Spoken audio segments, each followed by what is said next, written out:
D'abord, le saviez-vous? Il est possible d'ajuster la vitesse de cette vidéo-là en cliquant, si vous bougez la souris sur cette vidéo, vous allez voir apparaître un petit menu en bas à droite. Si vous cliquez sur la roue dentée, vous pouvez ajuster la vitesse. Je vous encourage à l'écouter à 1.5, peut-être 1.75. Ça aura l'avantage de couper des longueurs, raccourcir votre temps de visionnement, et puis en tout temps, vous pourrez cliquer à nouveau sur la roue dentée pour la remettre à la vitesse 1 s'il y a une section qui vous intrigue un peu plus. Oui, donc bonjour, bienvenue dans ma classe. Je suis restée à l'école juste pour vous ce soir.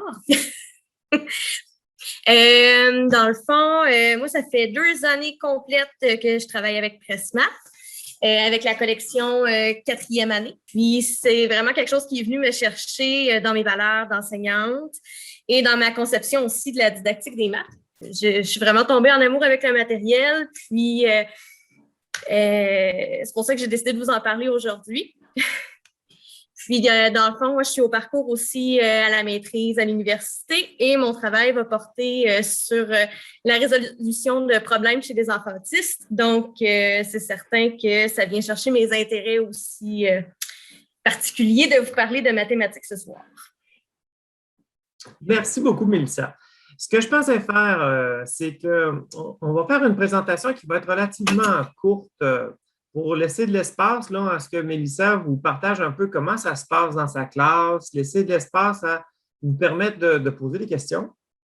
Mais je vais quand même m'assurer, avant qu'on se quitte, de vous montrer les chemins pour si on a piqué votre curiosité suffisamment, vous voulez en savoir plus, comme on est des gens qui sont de tout le primaire autour de l'écran, je vais vous montrer où vous pouvez trouver l'information pour votre niveau par la suite. Donc, puis ça, je vous montrerai aussi des stratégies là, qui vont faire gagner du temps. Donc, on va partager l'écran juste pour vraiment the big picture, puis quelques éléments nouveaux parce que tantôt, je pense que c'est Marie-Hélène qui disait qu'elle connaissait presque, puis elle voulait peut-être en même temps voir où on en était rendu dans notre développement pédagogique. À chaque année, Prest fait beaucoup de développement pédagogique. Fait qu'on va faire partager l'écran à nouveau. Fait que, on a, donc, Pressmat, on est un organisme sans but lucratif. Donc, on est formé de chercheurs, de conseillers pédagogiques et d'enseignants qui unissent leurs forces dans une communauté grandissante de profs qui ont droit au chapitre. Donc, chaque année, il y a des profs qui nous font des fois des belles suggestions. C'est pour ça que ça nous aide à devenir sans cesse meilleurs. On a créé donc des univers pour contextualiser l'apprentissage des mathématiques. Donc, à chaque année, il y a 5 à 6 thèmes qui plongent les enfants dans une situation de problème qui n'ont pas ce qu'il faut pour la réussir au début. On vient donc créer le besoin d'apprendre. Puis, on offre des parcours d'apprentissage avec des centres qui permettent aux enseignants de construire des connaissances avec les enfants par la manipulation, par de l'enseignement, par des mémoires collectives. Et quand on a fini de faire tous les apprentissages, bien là, les enfants sont vraiment préparés, ils ont hâte, ils ont le goût de faire la fameuse résolution. Ils la font, ça se fait dans la bonne humeur, ça se fait dans l'enthousiasme, il n'y a pas de stress lié à la compétence 1 et ils réussissent très bien. Ça, c'est un gros résumé là, que je peux vous faire.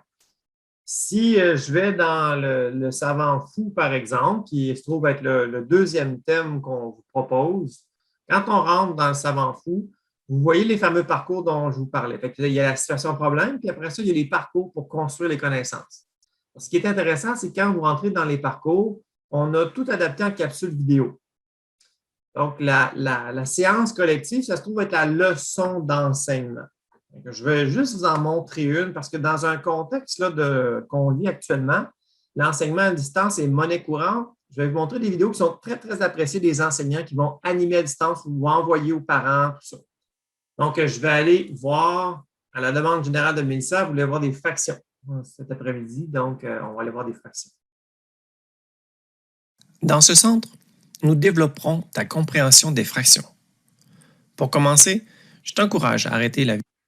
Là, je vais vous montrer une autre fonctionnalité merveilleuse. Tous nos sites, toutes nos vidéos, y compris des vidéos de formation, sont hébergées sur notre chaîne YouTube, ce qui fait que ça vous donne le pouvoir d'écouter les vidéos à la vitesse que vous souhaitez. Évidemment, ces séances-là, la fraction, ça se peut que vous voulez juste voir comment nous, on l'enseigne. Vous pouvez le faire en mode prof, pas en mode enfant, puis le mettre plus rapidement.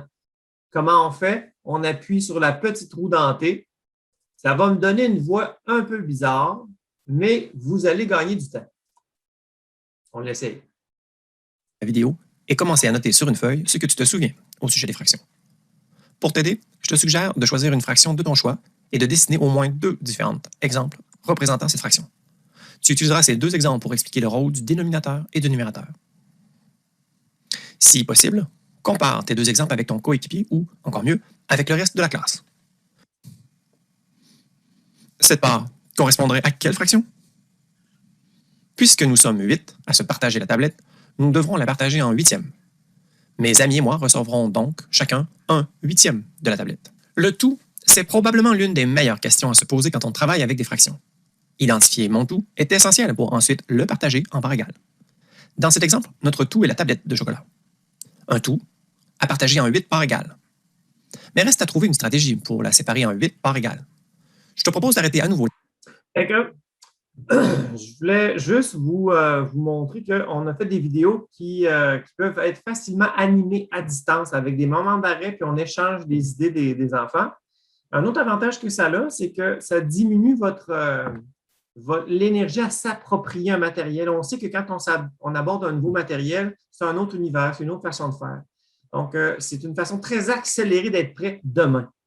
Donc, on aime à croire qu'on vous offre une nouvelle génération de formation continue. Au lieu d'une grande journée à parler didactique, vous avez la possibilité d'aller voir la partie didactique pédagogique que vous avez besoin demain. Donc, vous ne perdez jamais de temps, c'est toujours pertinent. Donc, nos profs apprécient beaucoup ça. Mélissa me parlait tantôt, sa stagiaire, bien, vous imaginez qu'elle, c'est merveilleux, elle n'a jamais enseigné. Fait qu'elle vient voir une façon d'enseigner possible. Évidemment, vous n'hésitez pas à mélanger votre ADN à ce qu'on propose. Un matériel ne devrait jamais vous enchaîner. Un matériel devrait toujours être à votre service. Mais c'est une belle occasion de prendre un pas de recul sur ce que j'ai l'habitude de faire et me rechoisir ou me réinventer en vous donnant toute cette platitude-là. Si on regarde d'autres éléments nouveaux là, cette année, on a évidemment tous les outils pour faciliter la correction à distance ou en classe sur TNI. On a développé des versions là, SIC pour ceux qui sont en multi-âge. Il y a des cahiers version 3e, des cahiers version 4e. Donc, ça facilite beaucoup le multi-âge ou l'adaptation scolaire. Énormément de ressources là, TNI pour faciliter l'enseignement. Donc, on a toutes les séances collectives, les leçons sont déjà faites là, en notebook, en vidéo, comme je l'ai montré tantôt, mais aussi en notebook. Tout le matériel numérique, toutes les méthodes de manipulation en version image sont téléchargeables si vous voulez animer des choses selon votre bon vouloir. Des versions, évidemment, de cahiers notebook aussi qui sont disponibles, etc., etc., etc. Fait que c'était le gros du développement cette année, c'est vraiment les ressources numériques, particulièrement les leçons d'enseignement, les séances. Dans un contexte où les enfants ont peut-être plus de difficultés, de défis d'apprentissage, ils ont cumulé plus de retard. Ce qui est le fun, c'est que les vidéos, souvent, il y a une vidéo qui est d'entrée de concept, puis il y a une vidéo qui consolide le concept, que vous pouvez jouer selon les besoins de vos élèves ou faire des groupes de besoins. Puis des fois, c'est encore plus intéressant d'envoyer ça aux parents pour qu'ils puissent voir qu'est-ce que je fais dans ma classe. Puis là, ils deviennent des meilleurs alliés pour vous autres pour travailler dans le même sens que vous, plutôt que simplement refaire des exercices. Mais on a aussi des exercices qu'on vous propose de consolidation qu'on peut envoyer en devoir à la maison.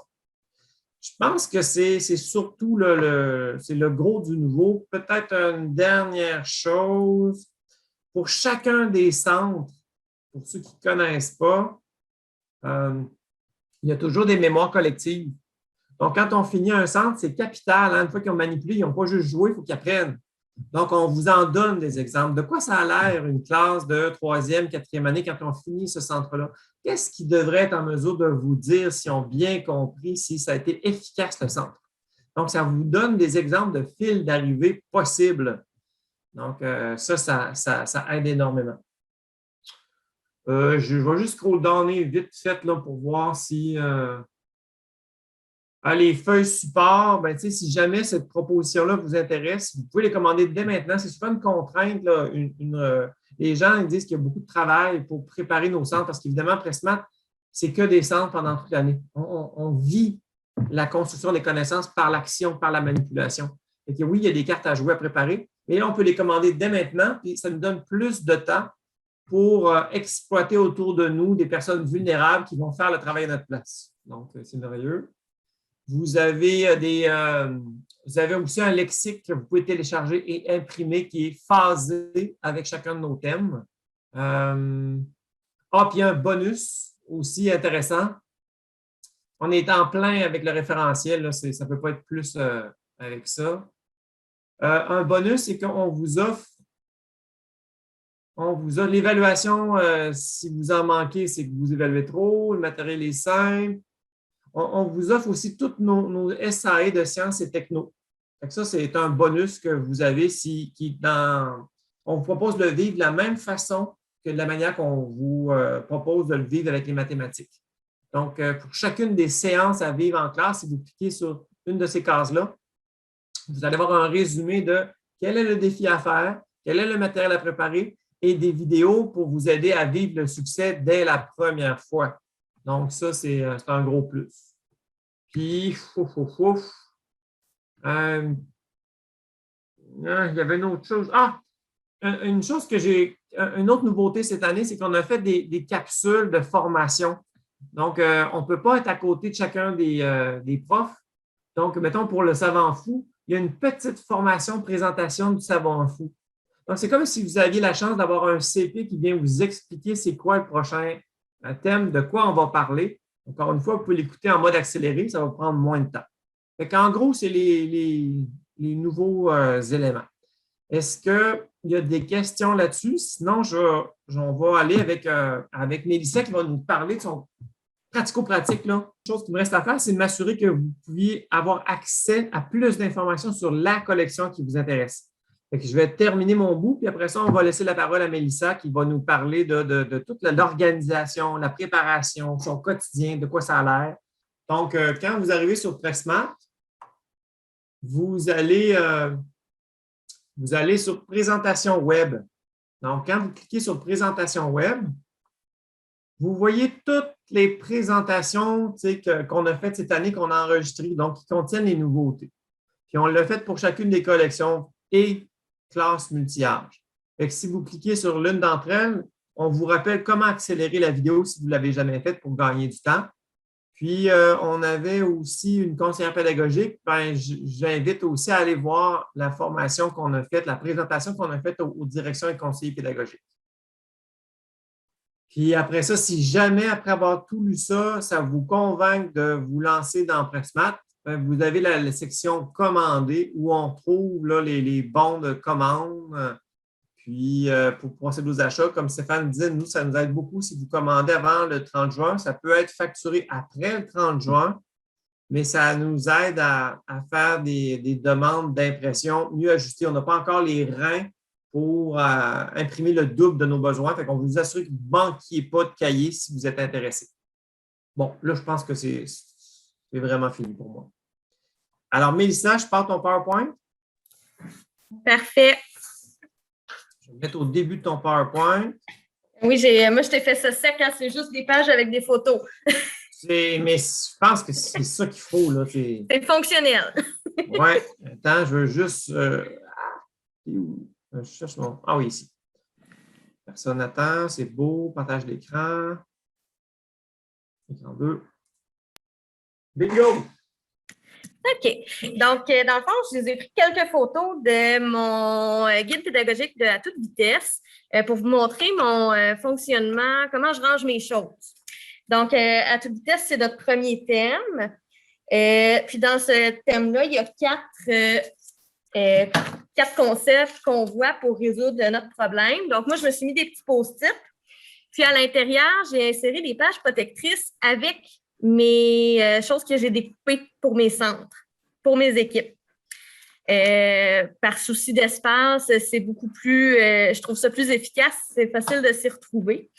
Donc, c'était ça que je voulais vous dire à propos de cette partie-là de ma façon de faire. Ça peut être dans des bacs aussi. J'ai des collègues qui font ça dans des bacs. Puis moi, dans le fond, avant d'enseigner à mes élèves, ben, je me pratique à faire des beaux dessins dans mes choses, puis je les garde d'année en année en souvenir. Donc, vous avez ce que j'ai présenté à mes élèves là, quand on a lu notre situation problème à toute vitesse. Ben, c'est pas banal hein, ce que tu dis là. Tu sais, là, les exemples de schémas, donc quand on sort la mathématique du texte, c'est une bonne idée de garder tes représentations. Ça accélère l'année suivante aussi là, pour être plus confortable. C'est une bonne idée. Yes, puis en plus, moi, à l'intérieur, j'intègre aussi, des fois, on a des cartes à tâches, on a des exercices qu'on aime réutiliser pour les mêmes sujets.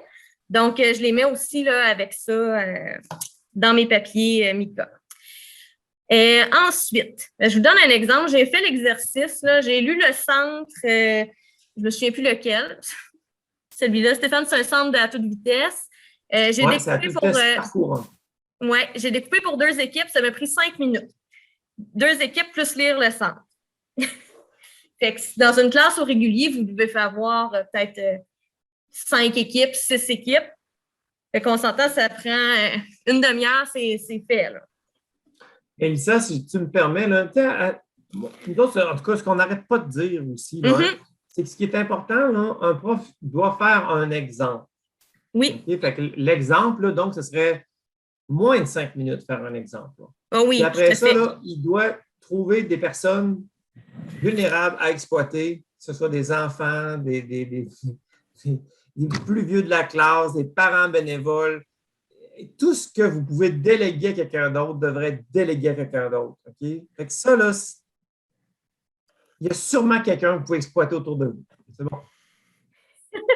Des fois, c'est possible. Des fois, on le fait parce qu'on a des stagiaires aussi qui s'occupent du groupe pendant ce temps-là. Fait que je vous ai pris en photo aussi de mes élèves qui faisaient le centre. Donc, c'était un jeu de mémoire. Donc, ils ont... que vous voyez un petit peu l'organisation. C'est sûr que dans notre gestion de classe aussi, il faut s'ajuster parce que lors des centres, les élèves sont en découverte. Donc, c'est sûr que des fois, ça va être un petit peu plus bruyant. Donc, c'est de modéliser ça aussi avec eux, là, nos attentes face à qu'est-ce que tu dois faire présentement. Puis, des fois, d'y aller aussi avec des pairages hétérogènes ou homogènes. Là, au niveau des difficultés, ça peut être intéressant de varier aussi. Un autre centre ici, c'est le centre de l'addition que j'ai refait avec des nombres adaptés pour une de mes élèves. Donc, dans le fond, c'est ça, c'est de la manipulation avec le matériel base 10 emboîtable. Puis, les deux suivaient, s'entraidaient. C'est beau de les voir collaborer, de partager leurs idées aussi. Donc, ça les fait beaucoup cheminer vraiment dans la partie plus centre. Donc, c'est le fun de voir cette collaboration-là entre eux. Les enfants, comment ils se sentent? Est-ce que parce qu'on s'entend en plus dans ton cas, tu as des élèves là, qui sont, tu sais, le cheminement scolaire est plus difficile. Oui, tout à fait. Comment ils se sentent, leur sentiment d'efficacité, leur sentiment d'autonomie, leur sentiment de confiance en mathématiques, comment ils vivent ça? Je te dirais que la première année que mes élèves ont fait Pressmat, ils étaient un petit peu confrontés à tout ce qui est plus flexible. Il n'y a pas juste une réponse à un problème, par exemple. Ça, c'est beaucoup mieux les chercher, mais rapidement, ils ont été plus à l'aise avec les résoudre. Ils ont gagné beaucoup en autonomie dans les centres très rapidement aussi. Puis, de partager, c'est ça, ce qui ressort comme stratégie, de partager leurs idées, c'est vraiment gagnant de voir, ben oui, mais mon ami à côté, il fait ça, c'est efficace. Donc, je trouve que ça vient leur enseigner plus que quand c'est moi qui le modélise à l'avant. Merci. Donc, ici, c'est dans le fond notre mémoire collective qu'on a fait la dernière fois. C'était ma stagiaire, en fait. Donc, en haut, vous avez notre mémoire collective. Puis en bas, c'était mon modèle. Je suis partie. Dans le fond, il fallait qu'il trouve différentes façons de représenter 2 entiers et 4 dixièmes. Donc, je m'étais fait un modèle avant que j'ai photocopié. J'ai plus malheureusement avec les réponses, mais vous comprenez le principe qu'ils l'ont écrit en lettres sur la ligne et tout ça. Donc, les fractions. J'ai fait pratiquer mon Loïc à faire des fractions. Il était très content. Là, je n'avais pas de photos. Donc, encore une fois, c'est ma mémoire collective que j'ai fait avec les élèves. Ça, la mémoire collective, encore une fois, comme j'en ai montré une autre auparavant, là, Oui. ça, pour nous, là, c'est vraiment un moment fort important. Si on a à retenir quelque chose de la proposition de Pressmath, un des éléments, c'est d'essayer de créer une atmosphère de communauté de chercheurs mathématiciens. Ensemble, on fait face à des défis. Grâce au matériel, on trouve différents chemins. Puis comme tout bon chercheur, à un moment donné, il faut faire des écrits. Il faut comme ramasser qu'est-ce qui est important de retenir parce que tout ce qu'on apprend sert à quelque chose. Tout ce qu'on apprend va servir à résoudre la situation problème à la fin. Que doit-on se souvenir? Cet exercice d'écrit collectif, c'est un bel outil diagnostique puis un bel outil qui va aider à l'autonomie. Diagnostic dans le sens que les enfants, ça se peut qu'il y ait des éléments qui ne nous sortent pas comme on aimerait qu'ils nous sortent. Bien, ça veut juste dire que peut-être demain, ça vaudrait faire la peine de faire la répétition du centre puis de les orienter vers l'angle qui ont échappé en termes de compréhension ou que la majorité, il y a toujours des amis qui comprennent, mais que la majorité n'ont pas suivi. Là. Oui, tout à fait. Je vous ai posé, dans le fond, mon prochain centre sur les solides qu'on va commencer la semaine prochaine. Donc, moi, j'ai sorti du matériel que j'avais déjà en classe. Puis, je le garde dans un bac là, en attendant la journée où est-ce que ça va se passer. Donc, c'est du matériel accessible qu'on a souvent déjà en classe, qu'on a besoin pour réaliser les centres. Donc, c'est vraiment pas complexe ou très long à accumuler. Là, ça aussi, ça m'a peut-être pris 10 minutes pour faire 4 équipes. Donc, c'est pas une surcharge au niveau du temps comparativement à ce qu'on faisait déjà avec d'autres matériels ou sans matériel. Puis, tu sais, nous autres, initialement, quand on a fait ce projet-là, c'était entre autres pour que ça serve aussi en Amérique latine. Fait qu'on s'entend qu'ils n'ont pas du tout les mêmes moyens financiers que nous autres. Fait qu'on a vraiment fait un point d'honneur à avoir une offre pédagogique de haute qualité, mais dont l'argent n'est pas un frein. Fait que bien sûr que le matériel en 3D, ben, c'est à viser à améliorer, mais souvent, c'est comme le dit Mélissa, c'est un matériel qui est très accessible, qui est souvent présent dans les classes, parfois pas en quantité suffisante. Ça arrive. Donc, ça nous fait des projets d'achat petit à petit. Puis pour pallier à ça, les feuilles support, donc le matériel en 2D, vient pallier le fait qu'on n'a peut-être pas le matériel 3D pour toutes mes équipes de 2. Là. Mais je peux vivre la proposition grâce aux feuilles support en 2D. Tout à fait. Bien, merci beaucoup, beaucoup, Mélissa, là, de nous avoir fait ça à travers tout le reste. Là, fait que c'est vraiment apprécié. Puis c'est le fun de voir du vrai de ta classe, des amis, puis du vrai matériel, de quoi ça a l'air. Est-ce qu'il y en a qui auraient des questions par rapport à l'organisation, par rapport à la proposition? Oui. Oui, moi, j'aurais une question. Je ne suis pas certaine si j'ai bien suivi, mais les mémoires collectives, vous les faites à la fin de chaque période, à chaque fois qu'un nouveau centre est introduit? Exact. Dans le fond, on commence avec notre centre. Il y a 2 centres par thème. Donc, il y a un centre plus de révision, un centre pour aller plus loin là, quand on est en 4e année. Okay. Donc, je fais mon centre avec mes élèves pour vraiment qu'ils expérimentent les différentes façons de faire, qu'ils voient le concept vraiment juste d'eux-mêmes. Puis moi, j'interviens rarement dans les centres. Donc, je les laisse vraiment aller. Ensuite, je fais faire un retour avec mes élèves sur qu'est-ce qu'ils ont retenu, qu'est-ce qu'on a appris.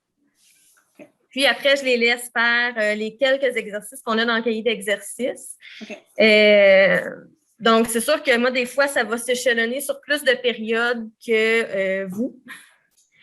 Puis on va plus faire de répétitions des centres aussi, là. Ça, c'est un tout exemple. OK? Là, je suis dans Oui. les exemples là, du troisième cycle, mais ça se ressemble beaucoup. OK. Fait que, tu sais, les enfants, là, ils ne sont pas des pages vierges. Fait que des fois, même ce qu'on peut faire, avant même de commencer un centre, on sait que dès qu'ils sont un peu, je ne sais pas, sont en deuxième, troisième année, ça peut être intéressant de leur dire, tu penses qu'on va réunir, qu'on va additionner. Il y a toujours quelqu'un, un enfant qui peut alimenter. Qu'est-ce qu'on se souvient de ça? Fait qu'on commence déjà à faire, mettre sur papier nos connaissances antérieures, qui est le bourgeon de notre mémoire collective. Après, on va faire la séance, donc la leçon d'enseignement. On va modéliser le centre pour s'assurer que tous les enfants soient autonomes dans le centre. On va vivre le centre une vingtaine de minutes. Puis, une fois que tout le matériel est rangé, bien là, c'est le temps d'arrêter. Fait que là, on continue. On pensait ça, c'est ce qu'on se souvenait. Quel est le vocabulaire? Quelles sont les stratégies de plus qu'on pourrait ajouter sur notre mémoire collective? Comment on peut réunir des choses? On peut faire des paquets, on peut utiliser des symboles, on peut trouver des matériels base 10. On ajoute toutes ces stratégies de plus là qu'on a trouvées qui nous sont utiles. Tous les amis n'ont pas besoin de maîtriser tout ça. Tous les amis doivent être autonomes dans leurs apprentissages. Il faut qu'au moins qu'il y ait une stratégie qui fonctionne. Et parfois, on va vivre un centre d'approfondissement. Parfois, non. C'est selon les besoins de notre groupe. Dans notre structure, nous autres, les centres 1, c'est toujours des centres d'entrée de cycle. Donc, au Québec, nos entrées de cycle, on a 3 cycles au primaire. Ouais. Donc, première, troisième, puis cinquième année, ce sont des entrées de cycle, c'est les centres 1. Puis des centres fin de cycle. On va pousser plus loin l'objectif attendu de fin de cycle, donc les années 2, 4, puis 6, qui sont les centres 2. Et tu sais, ça éclate les outils professionnels des enseignants pour s'ajuster en fonction des vrais besoins et des capacités des enfants. Des fois, il faut les reviser un peu avant. Des fois, ils sont prêts pour l'apprentissage qu'il y a à faire. Ça donne de la souplesse professionnelle pour avoir les bons outils pour ma classe. Ça répond à ta question, Marie-Hélène? Oui, merci, c'est plus clair, super. D'autres questions?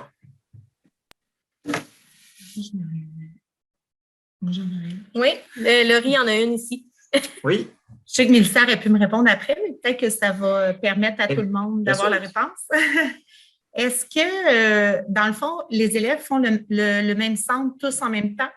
Ah, très bonne question. Ceci dit, je vous le rappelle, rappelez-vous que vous avez une présentation web pour chacune de vos collections. Fait que, on a essayé d'incarner ça dans votre univers à vous, si jamais vous embarquez avec nous autres. Fait que la question est très pertinente. Parce que, on dit centre, atelier, on a toutes sortes de réalités. Ce qu'on a choisi, nous autres, faire, c'est que pour que ce soit plus riche didactiquement pour les enfants, pour qu'ils construisent, ce qu'on préconise, nous autres, c'est que tout le monde va avoir la même leçon. Si je reprends ici, fait que tous les enfants ont la même séance collective. Puis je pourrais donner une distinction pour les classes multi-âges. Puis le centre, tout le monde va faire le même centre, mais grâce au matériel de manipulation, des fois, on ne prend pas tous les mêmes chemins. L'avantage de tous faire le même centre en même temps, c'est que le moment qu'on va récapituler ensemble, le moment métacognitif, pour prendre des gros mots, le moment où on structure les apprentissages, on se comprend. On vient tous de vivre ça. Quand on fonctionne par 5, 6, 7 ateliers en rotation, faire cet exercice-là est moins productif, dans le sens qu'il y en a qui viennent le vivre, ça leur parle. Il y en a qui l'ont vécu il y a une semaine. C'est loin, ça. Il y en a qui ne l'ont pas encore vécu, peut-être. Donc, les centres dont on vous recommande, à vous de décider, au final, c'est vous qui avez le dernier mot, mais on vous recommande de faire tous vivre le même centre pour favoriser des confrontations, complémentarité des idées ensemble et construire. Apprendre, c'est faire des liens. Donc, si on a les mêmes repères, les mêmes référents, le même matériel, on se comprend mieux. Je voudrais, dans le fond, ajouter que moi, j'ai posé cette question-là parce que je suis confrontée un peu à... J'ai pas de matériel au niveau, de manuel, de cahier d'exercice, puis je fais des centres mathématiques. Ce que je trouve difficile, c'est de de les expliquer. Parce que souvent, on va en changer quelques-uns en même temps, donc de les expliquer puis être sûr que les enfants les aient bien compris pour bien les utiliser par la suite. Puis de ne pas, moi, ils sont en équipe de 2, j'ai 23 élèves, j'ai 11 équipes. Tu sais, ça fait 11 centres différents, là. À moins, tu sais, j'aurais pu faire moitié, tu sais, puis avoir moins de choses à gérer, tu sais, moins de centres différents à gérer, mais je trouve, j'aime bien cette façon de faire-là. Je trouve que les enfants sont engagés, ils participent bien et tu sais, ils aiment ça. Puis moi aussi, ça me permet de travailler avec des sous-groupes, mais il y a quelque chose qui me titille, tu sais, justement, là, de pas, tu sais, le retour par rapport à ça, être sûr que tous les membres de l'équipe ont bien compris, ont bien participé, ont retenu quelque chose. Tu sais, c'est ça, là. Fait qu'avec Pressmart, c'est ce que ça me donne l'impression de pouvoir aller chercher après le feedback de mes élèves, la compréhension qu'ils ont eu de ça, puis d'être tous sur la même chose en même temps, là, je trouve que c'est pertinent. Mais j'aime mieux travailler avec les ateliers, la manipulation. Fait que c'est ça, ça fait mon bonheur. Ben, parfait. Mais non, c'est ça. Puis encore une fois, on ne le répétera jamais assez. Hein? Nous autres, en fait, avec une douzaine d'enseignants, 6 à 7 là, CP, on a été dédiés à temps plein pendant une année à éplucher les Van de Waal, les Prime, Atelier.owen. Bon, on est dédié à temps plein à essayer de faire atterrir la construction de tous les concepts de la PDA. Quand est-ce qu'on a ça comme... Fait que là, c'est comme si on vient éclater vos outils là, d'enseignants, de professionnels. Puis après ça, vous hybridez la patente. Vous avez des centres que vous avez faits à la sueur de votre front et qui vont bien. Bien, ça sonne bien, on a la même PDA. Fait que vous pouvez le garder sans aucun problème, là, ce centre-là. Et ça se peut-tu qu'il y en ait que vous n'avez pas eu le temps encore de faire? Fait que là, vous avez accès à quelque chose au lieu de partir de zéro. Mais ceci dit, un prof qui voudrait faire transformer Pressmart avec des ateliers carrousel, il peut l'essayer, là. Puis l'important, c'est de respecter là, ce qu'on est comme professionnel. Merci. Comme j'aime terminer, nous autres, notre organisme, là, on est ça fait 5 ans, presque 6. Oui, 6, je pense. Mais on est encore très peu connus. Donc, si le temps que vous avez pris, d'abord, merci de l'avoir pris. Puis, ce qui nous aide beaucoup, c'est que vous en parlez. Le bouche-oreille, on y croit beaucoup. Fait que, si vous pensez qu'il y a des collègues qui n'étaient pas présents puis qu'ils auraient aimé entendre ça, bien, sachez que c'est enregistré. Je vais vous le partager. Vous pourrez le partager à ces personnes-là. Et comme je l'ai présenté d'entrée de jeu, il y a déjà sur notre site, dans la section présentation web, des présentations pour chacune des collections. Donc, ça coûte 15-20 minutes du temps des enseignants qui vont, mais peut-être que ça va leur permettre de faire un choix plus éclairé. On ne veut pas convaincre, on veut informer les gens, on veut que les gens soient heureux avec Pressmart, puis on veut qu'ils prennent la décision qui est la plus éclairée. C'est le meilleur mot que je veux dire. Oui, moi, j'ai une question. On se demandait ici, combien que ça coûte le cahier de maths, en fait? C'est quoi le prix? Oui, je te présente ça même sur l'écran. Fait que il y a en fait, vous avez besoin de 2 choses pour vous lancer dans Pressmart. La première des choses, c'est votre guide, évidemment.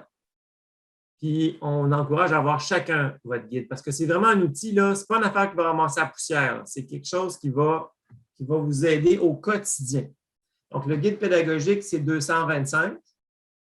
Là, on travaille sur les mises à jour là, pour que vous puissiez les télécharger, c'est un défi. Puis le cahier, c'est 21,95. Ça comprend 2 cahiers. Cahier A, cahier B. Fait que le cahier, puis c'est avec le cahier, l'achat du cahier que vous avez un accès gratuit à toutes nos ressources web. Donc, on est-tu rendu à l'apéro? Je pense que oui. Je pense que oui, moi. Hein? Je pense qu'on est rendu près de l'apéro. Fait qu'on va vous souhaiter une bonne réflexion. Merci encore de votre temps. Et puis, si jamais vous vous reconnaissez dans ce projet-là, ça nous fera plaisir de vous accueillir dans cette belle gang de crinqués passionnés d'enseignement des mathématiques. Merci, Stéphane. Merci à toi, Mélissa. Merci, Stéphane. Ça fait plaisir. Merci. Au revoir, bonne fin de Merci journée. beaucoup. Bye bye. Très intéressant. Bye bye. Merci.